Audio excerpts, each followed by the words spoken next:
బాల్కనీలోను open terrace మీద కూడా ఈ మధ్య కాలంలో చాలా మంది టైల్స్ అనేది వేయటం జరుగుతుంది.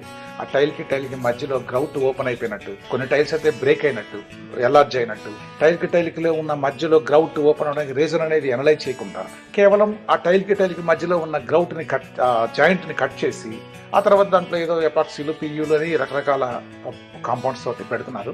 ఈ టైల్ కి పోరస్ అనేది ఉంటుంది.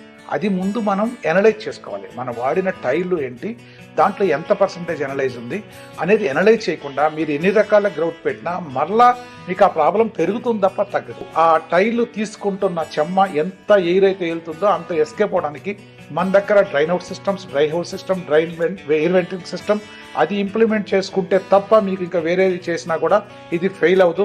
ఎందుకు ఎంత కాన్ఫిడెన్స్ గా చెప్తున్నామంటే మేము 92 నుంచి స్ట్రక్చరల్ వింగ్ లో ఉన్నాం.